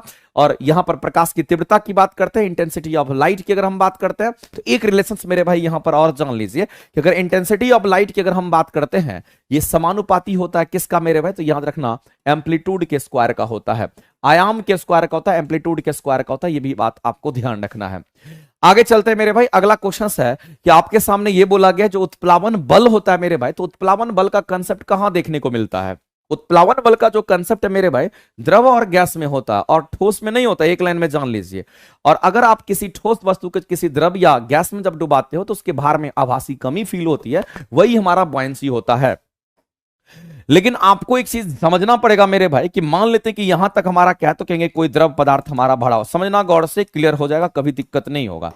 अब यहां पर हमारा कोई द्रव पदार्थ हम कह दिए कि हमारा भरा हुआ, इस द्रव पदार्थ में मेरे भाई किसी ठोस पदार्थ को जब इसमें डुबाया जाता है तो पता चलता है मेरे भाई कि इसका जितना पार्ट पानी के अंदर डूबा होगा, इसका जितना पार्ट पानी के अंदर मेरे भाई डूबा होगा, यानी इतना पार्ट पानी के अंदर डूबा है, इसका जितना पार्ट पानी के अंदर डूबा हुआ होगा मेरे भाई, उसका जो सेंटर होगा उसी को सेंटर ऑफ बॉयंसी कहते हैं। तो पूरा का नहीं लेंगे, इधर का नहीं लेंगे, जितना पार्ट पानी में डूबा हुआ है वही हमारा सेंटर ऑफ बॉयंसी होता है, यानी कि इसी पॉइंट को हम लोग कहेंगे सेंटर ऑफ बॉयंसी, और इसी को उत्प्लावन केंद्र भी कहते हैं। इसी को हम लोग क्या कहेंगे मेरे भाई, तो इसी को हम लोग यहां पर उत्प्लावन केंद्र के नाम से जानते हैं। ये हमारा उत्प्लावन केंद्र कहलाता है, और इसी को हम लोग सेंटर ऑफ बॉयंसी कहते हैं। इसी को हम लोग सेंटर ऑफ बॉयंसी कहते हैं। और दूसरी बात आपको यह समझना है मेरे भाई कि जो सेंटर ऑफ बॉयंसी हमारा ये होता है, जिस सेंटर ऑफ बॉयंसी की हम बात करते हैं, इस पर हमारा क्या होगा, कहेंगे सेंटर ऑफ बॉयंसी पर मेरे भाई क्या लगेगा, तो कहेंगे यहीं पर हमारा, यहीं सेंटर ऑफ बॉयंसी पर हमारा यहां पर बॉयंसी फोर्स लगेगा। और बॉयंसी फोर्स हमेशा नीचे से किधर लगेगा, तो ऊपर लगेगा, यानी कि ये हमारा बॉयंसी फोर्स होता है। तो आपको ध्यान रखना मेरे भाई कि ये जितना पार्ट पानी में डूबा हुआ है, जितना पार्ट पानी में डूबा हुआ, उसका जो सेंटर होगा वही हमारा सेंटर ऑफ बॉयंसी कहलाता है, जिसको द्रव्यमान के, जिसको हम लोग यहां पर उत्प्लावन केंद्र कहते हैं। ये द्रव्यमान केंद्र नहीं है, उत्प्लावन केंद्र हमारा कहलाता है। अब ये बॉयंसी फोर्स होता कितना है ये भी पता होना चाहिए मेरे भाई। क्वेश्चंस तो आपके बन जाएंगे, उसमें कोई दिक्कत नहीं है। बॉयंसी फोर्स हमारा कितना होता है, एक लाइन में आप जान लेना मेरे भाई कि जो बॉयंसी फोर्स होता है ये हमारा विस्थापित द्रव के भार के बराबर होता है। ये किसके बराबर होगा, क्योंकि विस्थापित जो द्रव का भार होता है मेरे भाई, उसी विस्थापित द्रव के भार को अगर नाप लेते हैं तो विस्थापित द्रव का जो भार जितना होगा उतना ही हमारा यहां पर क्या काम करेगा, तो बॉयंसी फोर्स काम करता है। और पूरा का पूरा बॉयंसी कहां लगता है, तो सेंटर ऑफ बॉयंसी जो हमारा सीबी है वहीं पर हमारा काम करता है। तो मेरे भाई आप ध्यान रखेंगे कि जब पानी में इस वस्तु को जब डुबाए आप होंगे तो यहां से पानी विस्थापित हुआ होगा। तो यहां से जो पानी विस्थापित हुआ है, तो विस्थापित पानी का जो हम कहेंगे केंद्र होगा, वही तो मेरे भाई इसका भी केंद्र होगा। इसलिए कहते हैं मेरे भाई कि उत्प्लावन का केंद्र अगर आपसे पूछा गया है तो विस्थापित द्रव के आयतन के केंद्र का संपाती होगा, यानी कि जो विस्थापित पानी होगा मेरे भाई, यहां का पानी ही हमारा यहां से निकला होगा, इसका जो केंद्र होगा मेरे भाई वही हमारा हम कहेंगे बॉयंसी का केंद्र होगा। ऑप्शन नंबर बी आपके करेक्ट हो जाएंगे। लेकिन हमारा उत्प्लावन बल कितना होता है, तो कहेंगे इतना होता है। इस बात को भी आप ध्यान रखेंगे। आगे चलते हैं मेरे भाई, अगला क्वेश्चन आपके सामने में है और इस क्वेश्चन के आंसर करके आपको बताना है। कह रहा है एक ध्वनि तरंग की गति 340 मीटर पर सेकंड है, यदि इसका तरंग दैर्घ्य 2 सेंटीमीटर है तो तरंग की आवृत्ति क्या होगी। तो मेरे भाई आवृत्ति का फॉर्मूला हमारा क्या होता है, सी अपॉन में लैम्डा होता है। आवृत्ति का फॉर्मूला हमारा सी अपॉन में लैम्डा होता है। तो सी हमारा क्या है मेरे भाई, तो यहां हम कहेंगे तरंग की जो गति है उसको हम लोग रखेंगे और इसी को सी से रिप्रेजेंट करते हैं। और ये 340 मीटर पर सेकंड क्वेश्चन में आपको दे रखा है, तो 340 मीटर पर सेकंड दे रखा है। और नीचे जो मेरे भाई वेवलेंथ की बात कर रहा है, जिस तरंगदैर्घ्य की बात कर रहा है, तो वो तो 2 सेंटीमीटर दे रखा है। अगर मेरे भाई यहां पर 2 सेंटीमीटर की अगर ये बात कर रहा है तो ये मीटर में है और ये सेंटीमीटर में है, तो इसको एक यूनिट में बदलना है। आप कहेंगे 2 सेंटीमीटर को मीटर में बदलेंगे तो हम लोग किससे डिवाइड करेंगे मेरे भाई, 100 से डिवाइड करेंगे और ये मीटर बन जाएगा। और फाइनली हम लोग यहां पर क्या करेंगे मेरे भाई, वेवलेंथ की जो वैल्यू दे रखी है इतना, हम कहेंगे मीटर वाला वैल्यू को यूज करेंगे तो 2 नीचे आएगा और 100 मेरे भाई यहां पर ऊपर चला जाएगा।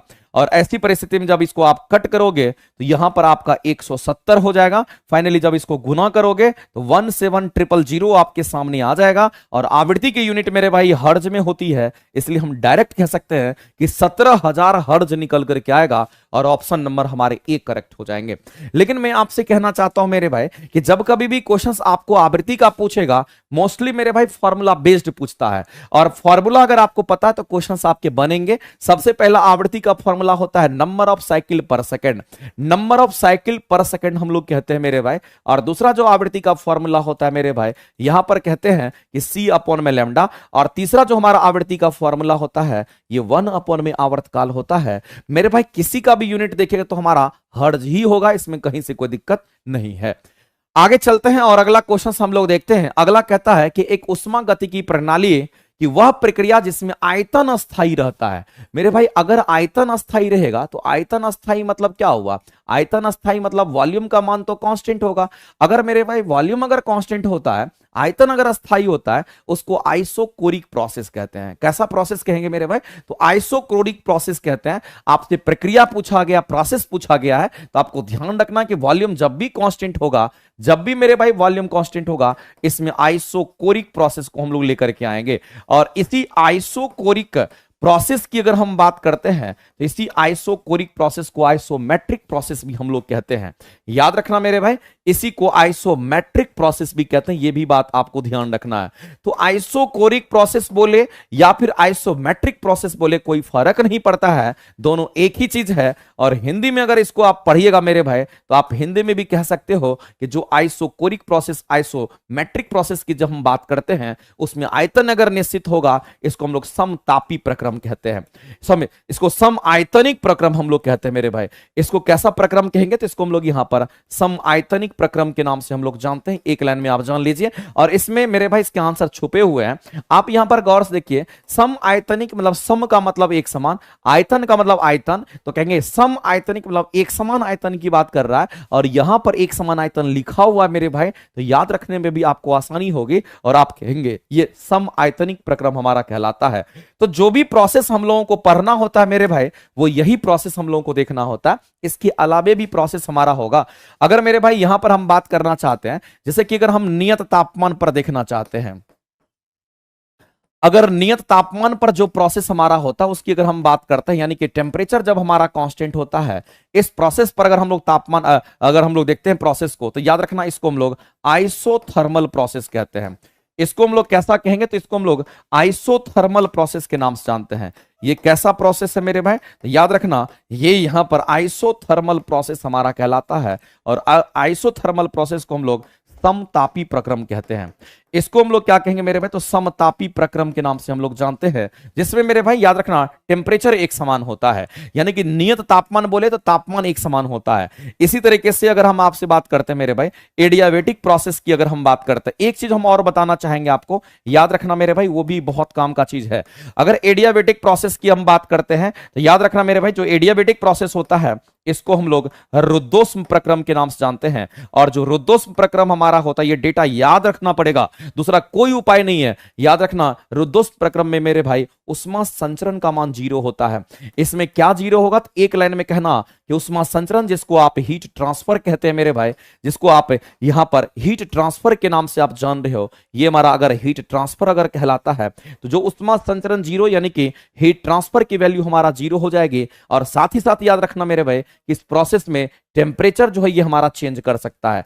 याद रखना टेम्परेचर जो होगा मेरे भाई, ये हमारा टेम्परेचर में बी चेंज, यानी कि टेम्परेचर हमारा यहां से चेंज कर सकता है। ये बात याद रखना, यहां पर टेम्परेचर हमारा कांस्टेंट नहीं होगा। आपको लगेगा मेरे भाई ना तो उष्मा जाएगी ना तो उष्मा आएगी, उष्मा संचरण का मान अगर 0 हो जा रहा है इस प्रोसेस में, तो तापमान तो एक समान रहना चाहिए, लेकिन ऐसा नहीं होता है। इस पूरे प्रोसेस में मेरे भाई तापमान की अगर हम बात करते हैं तो तापमान बढ़ता है, घटता है, फिर एक समान होता है। लेकिन याद रखना मेरे भाई, टेम्परेचर इस प्रोसेस में हमारा चेंज कर सकता है, इसलिए मे बी चेंज हम लिखे हैं।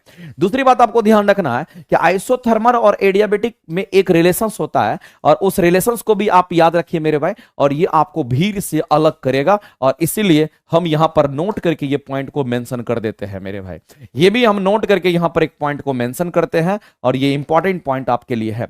अगर मेरे भाई हम बात करते हैं कि आइसोथर्मल प्रोसेस की अगर हम बात करते हैं, इस आइसोथर्मल प्रोसेस का जो स्लोप होता है हमारा कितना होता है, तो मेरे भाई याद रखना कि आइसोथर्मल प्रोसेस का अगर स्लोप हम लोग पीवी डायग्राम में देखते हैं तो डीपी अपॉन में डीपी हमारा डीवी अगर माइनस पी बाय भी होता है। उतना भी अगर समझ में नहीं आता तो आप इन दोनों में रिलेशंस को ही याद रख लो, काफी हो जाएगा। तो याद रखना मेरे भाई, यहां पर अगर हम एडियाबेटिक स्लोप की अगर हम बात कर लेते हैं, एडियाबेटिक स्लोप की अगर बात करें, किसका स्लोप किसका ज्यादा किसका कम होगा, तो जो एडियाबेटिक स्लोप हमारा होता है मेरे भाई, ये यहां पर हम कहेंगे कितना हो जाएगा, कहेंगे यहां पर गामा टाइम्स, यानी कि गामा पॉजिटिव क्वांटिटी होता है, इस गामा से हम कहेंगे आइसोथर्मल स्लोप होता है।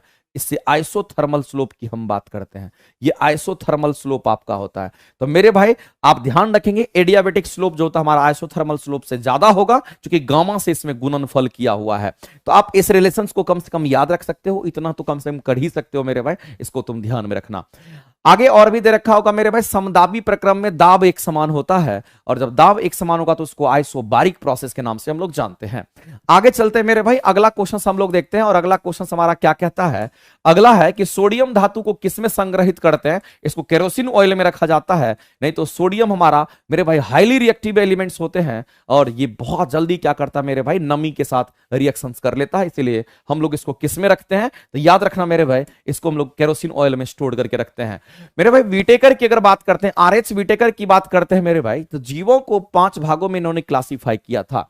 आर.एच. व्हिटेकर की हम बात करते हैं, किसकी बात कर रहे हैं मेरे भाई, आर.एच. व्हिटेकर की अगर हम बात करते हैं, आपको ध्यान रखना ये सब क्वेश्चंस कई बार आता है। आर.एच. व्हिटेकर ने जीवों का क्लासिफिकेशन किया मेरे भाई। जीव जंतु की अगर हम बात करते हैं तो जीव जंतु को क्या किया मेरे भाई, तो जीव जंतु को 5 भागों में इन्होंने बांटा। जीव जंतु को कितने भागों में, तो 5 भागों में। 5 भागों में जो बांटने का काम किया मेरे भाई, 5 भागों में बांटा। ये कौन बांटा, तो आप यहां पर कह सकते हो आर.एच. व्हिटेकर ने बांटा, इस बात को आप ध्यान रखना। अब ये जो जीव जंतु को 5 भागों में बांटा गया मेरे भाई, उसी की हम यहां चर्चा करने वाले हैं। सबसे पहले तो हम मोनेरा की बात करेंगे, और याद रखना मेरे भाई, इस मोनेरा की अगर हम बात करते हैं तो ये हमारा प्रोकैरियोट्स कोशिका का बना, ये प्रोकैरियोट सेल का बना होता है। ये किसका बना होता है मेरे भाई, तो याद रखना ये प्रोकैरियोटिक सेल का बना होता है, इस बात को ध्यान रखेंगे। और जो प्रोकैरियोटिक सेल का बना होता है मेरे भाई, याद रखना उसमें केंद्रक वगैरह का डेवलपमेंट नहीं होता है।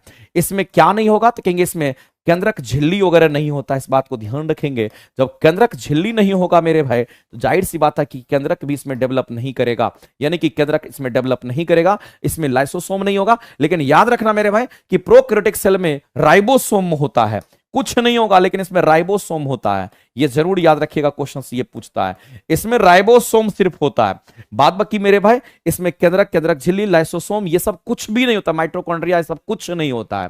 तो मेरे भाई मोनेरा हमारा प्रोकैरियोटिक सेल से बना होता है, इस बात को आप ध्यान रखेंगे। और इसी में हम कहते हैं मेरे भाई कि मोनेरा संघ के अंतर्गत ही हमारा साइनोबैक्टीरिया वगैरह आता है। इसी के अंतर्गत हमारे क्या होंगे, तो प्रोकैरियोटिक्स में मेरे भाई यहां पर साइनोबैक्टीरिया की हम बात करते हैं। किसकी बात कर रहे हैं, तो यहां पर हम लोग साइनोबैक्टीरिया की अगर हम बात करते हैं, और जो साइनोबैक्टीरिया हमारा होगा मेरे भाई, इसी को हम लोग ब्लू ग्रीन अलगी भी कहते हैं। साइनोबैक्टीरिया को हम लोग क्या कहते हैं, ब्लू ग्रीन अलगी भी कहते हैं, इस बात को आप ध्यान रखेंगे। और जो ब्लू ग्रीन हमारा अलगी होता है मेरे भाई, याद रखना ये फोटोसिंथेसिस खुद करता है, क्योंकि इसके पास क्लोरोफिल होता है, और यह सोपोसी भी माना जाता है। इसी तरीके से मेरे भाई और भी क्लासिफिकेशन इन्होंने इनके द्वारा किया गया। तो पहला वहां, तो दूसरे की अगर हम बात करते हैं तो दूसरा यहां पर प्रोटिस्टा की हम बात करेंगे। अगर मेरे भाई प्रोटिस्टा की अगर हम बात करते हैं, तो जो प्रोटिस्टा है ये हमारा यूकैरियोटिक सेल का बना होता है। ये किसका, तो एक लाइन में याद रखिएगा, ये यूकैरियोटिक सेल का बना होता है। और जो यूकैरियोटिक सेल का बना होता है मेरे भाई, इसमें केंद्रक वगैरह का डेवलपमेंट बहुत अच्छे तरीके से होगा, इसमें सब कुछ होता है, इस बात को ध्यान रखेंगे। लेकिन इसी प्रोटिस्टा के अंतर्गत मेरे भाई यूग्लिना की हम बात कर लेते हैं। यहां पर यूग्लिना की बात करते हैं, पैरामीशियम की बात करते हैं, अमीबा की मेरे भाई बात करते हैं। पैरामीशियम को स्लीपर जंतुक भी कहते हैं, याद रखेंगे। ये हमारा पैरामीशियम की अगर हम बात करते हैं तो आपको ध्यान रखना मेरे भाई, ये सभी के सभी एक कोशिकीय जीव होंगे, और ये प्रोटिस्टा में हमारा आता है। इसके अलावा भी उन्होंने क्लासिफिकेशन जब किया मेरे भाई, तो यहां पर फंगी की हम बात करते हैं। फंगी में यहां पर सभी कवक शामिल थे। और चौथे की अगर बात करते तो हमारा यहां पर प्लांट की बात करेंगे, और प्लांटी में सभी प्लांट शामिल थे मेरे भाई। और पांचवा अगर एनिमिलिया की अगर हम बात करते हैं मेरे भाई, तो यहां जो एनिमिलिया की हम बात कर रहे हैं, इसमें सभी एनिमल शामिल थे। तो आपको ध्यान रखना है, ये सभी के सभी हमारे यूकैरियोटिक सेल से बना होता है, ये सभी यूकैरियोटिक सेल से बना हुआ है। केवल और केवल मोनेरा हमारा प्रोकैरियोटिक सेल से बना होता है, इस बात को आप ध्यान रखेंगे। और व्हिटेकर ने जब क्लासिफिकेशन किया मेरे भाई, वह कितने भागों में, 5 भागों में। और क्वेश्चन में पूछा कि किसमें बताइए कि कंप्लीट रूप से मेरे भाई नाभिक नहीं होता है, तो किसमें केंद्रक नहीं होगा, तो केवल और केवल मोनेरा में नहीं होगा। इसलिए आंसर करेंगे ऑप्शन नंबर डी, आपका यहां पे राइट हो जाएगा, क्योंकि मोनेरा प्रोकैरियोटिक सेल से बना होता है। आगे चलते हैं, घूर्णन द्वारा किया गया कार्य हमारा क्या होगा मेरे भाई, तो आपसे यह बोला गया कि work done by the rotation, यानी कि घूर्णन के द्वारा किया गया कार्य हमारा क्या होगा। क्या यह हमेशा ऋणात्मक, क्या यह हमेशा शून्य, क्या यह हमेशा धनात्मक, मेरे भाई क्या तीनों हो सकता है। आपको मेरे भाई ये बताना है कि घूर्णन द्वारा किया गया कार्य हमारा क्या होगा। तो घूर्णन द्वारा किया गया कार्य, यहां पर 2 तरह की बातें आती है कि अगर हम लोग घूर्णन की अगर बात करते हैं मेरे भाई, तो घूर्णन में एक रोटेशन की बात कर रहा है कि आधे रोटेशन की बात कर रहा है कि कितना रोटेशन की बात कर रहा है, इन्होंने ये क्लियर नहीं किया है मेरे भाई। लेकिन आपको ये मान करके यहां चलना है मेरे भाई कि जब कोई वस्तु घूर्णन की अगर बात कर रहा है, किसकी बात कर रहा है मेरे भाई, तो घूर्णन की बात कर रहा है। तो जब भी घूर्णन करेगा मेरे भाई, तो याद रखना है कि जब भी घूर्णन गति करेगा, जाहिर सी बात है ये एक सर्कुलर पाथ पर गति करेगा। किस पर, तो कहेंगे ये हमारा सर्कुलर पाथ पर गति करेगा। और जब सर्कुलर पाथ पे गति करेगा मेरे भाई, तो हमेशा याद रखना, हमेशा टर्म हम लिख रहे हैं, हमेशा का मतलब हमेशा होता है, हमेशा बल तथा विस्थापन की अगर हम बात करते हैं, तो हमेशा बल तथा विस्थापन के जो बीच कोण बनेगा, हमेशा बल तथा विस्थापन के बीच कोण का मान, थीटा का मान 90 डिग्री ही होगा, ये बात आपको ध्यान रखना है। अब अगर थीटा का मान 90 डिग्री ही हमेशा अगर होगा तो जाहिर सी बात है हमारे पास कार्य का फॉर्मूला हम कहेंगे मेरे भाई एफ एस कॉस थीटा हमारा होता है, और एफ हमारा बल है, एस हमारा विस्थापन है, इन दोनों के बीच में हमेशा 90 डिग्री बनेगा, वही थीटा यहां पर है। तो बताइए मेरे भाई कि किसी भी सूरत में कहीं पर भी अगर हमारा कोई भी चीज अगर घूर्णन गति कर रहा है तो जाहिर सी बात है एफ एस रहने से भी क्या होगा, क्योंकि मेरे भाई थीटा का मान हमेशा 90 डिग्री आ जाएगा, और जब थीटा का मान 90 डिग्री होता है ये टर्म जीरो हो जाएगा, हम कहेंगे किया गया कार्य हमेशा ही जीरो हो जाएगा, यानी कि आप हमेशा ही शून्य कहेंगे। ऑप्शन नंबर बी आपका करेक्ट हो जाएगा। तो जब भी सर्कुलर पाथ की बात करता है, जब भी घूर्णन गति की बात करता है, तो याद रखना बल और विस्थापन के बीच में हमेशा 90 डिग्री ही कोण बनेगा, कि उसके किसी भी बिंदु की अगर हम बात कर लेते हैं तो कार्य का मान हमेशा आपको शून्य मिलने वाला है। अगला देखते हैं मेरे भाई, जब सरल आवर्त गति करने वाला कण अपनी गति के अंत बिंदु से गुजरता है तो बताइए मेरे भाई उस समय क्या होती है। तो जब सरल आवर्त गति करने वाले यहां पर क्या है, तो मेरे भाई कण की बात कही गई है, तो सरल आवर्त गति कौन करता है, तो कहेंगे सिंपल पेंडुलम की हम बात कर लेते हैं। हम किसकी बात कर रहे हैं मेरे भाई, तो यहां पर हम सिंपल पेंडुलम की हम बात करते हैं, और जो हमारा सिंपल पेंडुलम होता है मेरे भाई जो सरल आवर्त गति करेगा, अगर हम इसकी बात अगर करते हैं तो जाहिर सी बात है मेरे भाई ये हमारा आवर्त गति ऐसे करेगा, यानी कि कहने का मतलब आप सीधा समझिए ये हमारा कभी ऊपर जाएगा तो कहेंगे ऐसे करके हमारा सरल आवर्त गति करेगा, लेकिन हमारा ये बॉब जो है मेरे भाई कभी यहां रहेगा तो कभी वहां रहेगा, ये लेकिन इसके ऊपर नहीं जाएगा तो ये एक्सट्रीम पोजीशन होगा, और सेम मेरे भाई इधर भी इसका एक्सट्रीम पोजीशन यहां पर होगा। तो आपको बोला गया है कि सरल आवर्त गति करते हुए कण जब अपनी गति के अंतः बिंदु से गुजरता है, यानी एक्सट्रीम पोजीशन से जब गुजरता है, कहां से मेरे भाई एक्सट्रीम पोजीशंस की हम बात करते हैं, ये कहीं ना कहीं मेरे भाई एक्सट्रीम पोजीशंस को यहां पर इंडिकेट कर रहा है। अगर एक्सट्रीम पोजीशंस की अगर हम बात करते हैं मेरे भाई तो इस एक्सट्रीम पोजीशन से ऊपर हमारा नहीं जाएगा, जब ऊपर नहीं जाएगा तो यहां पर गति का मान जीरो हो जाएगा, और आपसे तो यही पूछा गया है कि अपनी गति के अंतः बिंदु से जब वह गुजरता है मेरे भाई तो बता दीजिए कि वेग का मान क्या होगा, कहेंगे वेग का मान हमारा यहां पर शून्य हो जाएगा। वेग का मान हमेशा क्या होगा, तो कहेंगे एक्सट्रीम पोजीशन पर वेग का मान शून्य होता है। वेग का मान यहां पर मध्य स्थिति इसको हम लोग बोलते हैं मेरे भाई, ये हमारा मध्य स्थिति होता है, मीन पोजीशंस को कहते हैं, और यहां पर वेलोसिटी का मान हमारा क्या होगा, कहेंगे मैक्सिमम होता है। यहां पर वेलोसिटी का मान मैक्सिमम हो जाता है, इस बात को ध्यान रखेंगे। आगे चलते मेरे भाई, कोयले के किस वर्ग में आपसे बोला गया है कि कोयले के किस वर्ग में कार्बन सर्वाधिक मात्रा में रहता है, तो याद रखना मेरे भाई सबसे अच्छा कार्बन का परसेंटेज हमारा किसमें होगा, तो कहेंगे एंथ्रासाइट में होता है, और सबसे बढ़िया क्वालिटी का कोयला भी हमारा कौन होगा, तो कहेंगे एंथ्रासाइट ही होता है। आपको पता होगा मेरे भाई हमारे इंडिया में एंथ्रासाइट यूज नहीं होता है, अमेरिका वगैरह में इसका भरपूर यूज होता है, क्योंकि अमेरिका में मेरे भाई ऊपर में ही मिल जाता है। हमारे यहाँ 5-6 किलोमीटर 8 किलोमीटर 9 किलोमीटर जब अंदर खुदाई करेंगे मिट्टी के अंदर, आप सोचिए खुदाई ऐसे करना तो बहुत डिफिकल्ट है, मिट्टी के अंदर अगर 8-9 किलोमीटर 4-5 किलोमीटर खुदाई करेंगे तब ये हमारा एंथ्रासाइट कोयला मिलता है। तो पता चलेगा मेरे भाई इस कोयला को आप खोदने के लिए, इस कोयला को निकालने के लिए आपने बहुत मेहनत किया, लेकिन आपको कुछ वहां पे सब कुछ आपको लॉस हो रहा है, इसलिए इसका इस्तेमाल हमारे इंडिया में नहीं होता है। लेकिन याद रखना मेरे भाई इसमें कार्बन का परसेंटेज 95% के आसपास हमारा होता है। इसके बाद कार्बन का परसेंटेज हमारा किसमें होगा, तो बिटुमिनस में होगा। इसके बाद हमारा इसमें होगा, पीट में सबसे घटिया क्वालिटी का कोयला होता है, इसका कोई यूज नहीं करता है, इसमें लगभग 40% ही हमारा क्या कहेंगे यहां पर हमारा कोयला होता है। अगर बात करते हैं अगला क्वेश्चन मेरे भाई दे रखा है कि निम्नलिखित विकल्पों में से उस हार्मोन की आप पहचान करिए मेरे भाई जिसके बारे में हम बात करने जा रहे हैं, जो बच्चों के बढ़ने में सहायता प्रदान करता है। तो मेरे भाई एक बात याद रखना है, यहां पर आपको ग्रोथ हार्मोन के बारे में आपको आइडिया होना चाहिए। जिस ग्रोथ हार्मोन की हम बात करते हैं मेरे भाई, ये जो ग्रोथ हार्मोन हमारा दे रखा है, इस ग्रोथ हार्मोन की बात करते हैं। अगर इस ग्रोथ हार्मोन का सिक्रेशंस मेरे भाई किसी में ज्यादा अगर हो जाता है तो याद रखिएगा मेरे भाई वो हमारा लंबा हो जाता है, जिसको गिगनेटिज्म कहते हैं। इसको क्या बोलते हैं, तो इसको हम लोग यहां पर गिगनेटिज्म के नाम से हम लोग जानते हैं, और इसी को हम कहते हैं कि यहां पर लंबा हो गया।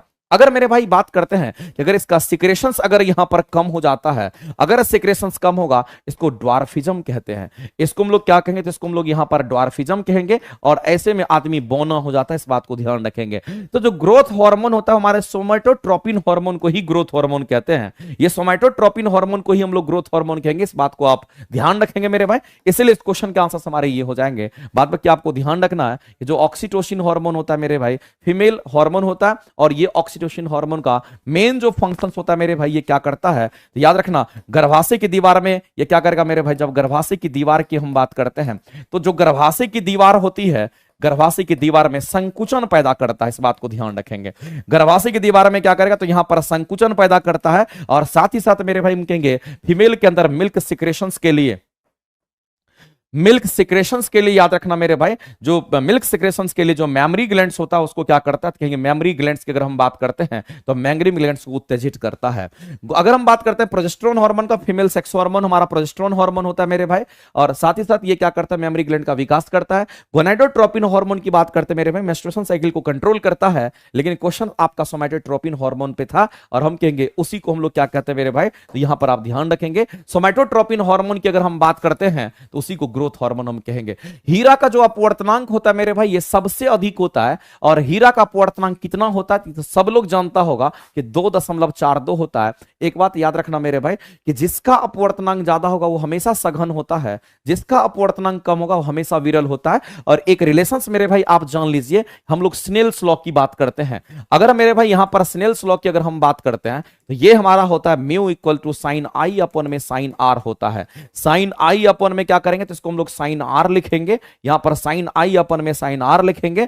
और दूसरा तरीका भी मैं आपको बता देना चाहता हूं मेरे भाई कि कई बार ये भी क्वेश्चन पूछता है, अगर हमें दूसरे का निकालना है पहले, या फिर हम ये भी कह सकते हैं मेरे भाई कि ए का हमें क्या चाहिए, अपवर्तनांक चाहिए बी के रिस्पेक्ट में, तो इसको लिखने का तरीका होता है म्यू ए अपन में म्यू बी लिखेंगे मेरे भाई। जिसके रिस्पेक्ट में हमेशा निकालेंगे उसको बाद में लिखते हैं, और बाद वाला टर्म हमारा हमेशा सापेक्ष वाला होता है, तो ए वाला हमारा निकल रहा है और बी के सापेक्ष, तो बी हमेशा नीचे और ए हमेशा ऊपर, ये लिखने का तरीका होता है। तो स्नेल्स लॉ का रिलेशंस भी आपको ध्यान होना चाहिए, और याद रखना मेरे भाई अपवर्तनांक की वैल्यू से ही हम लोग डिफाइन कर पाते हैं कि कौन सघन है कौन विरल है। तो आपका ये 20 क्वेश्चंस मेरे भाई अभी आपका खत्म हो जाता है, और आज हम लोग इतने ही क्वेश्चन तक करेंगे। नेक्स्ट क्लास से हम कोशिश करेंगे आपको 25 क्वेश्चंस देने का, क्योंकि 20 क्वेश्चन का ही स्लाइड बना हुआ था, 25 क्वेश्चंस का स्लाइड हम बनवाएंगे, और नेक्स्ट क्लास यानी कि कल से आपको 25 क्वेश्चन हम आपको करा देंगे, ठीक है। अभी मेरे भाई थोड़ी देर के बाद आपका रीजनिंग की क्लासेस भी आपकी स्टार्ट हो जाएगी, और आप रीजनिंग की क्लासेस को एंजॉय करेंगे। हम कोशिश करेंगे मेरे भाई इसमें क्वेश्चंस वगैरह और ढंग का थोड़ा डालें, ताकि आप लोग अगर करें तो इसको और आपको फायदा हो पाए, ठीक है। चलिए बहुत बहुत धन्यवाद।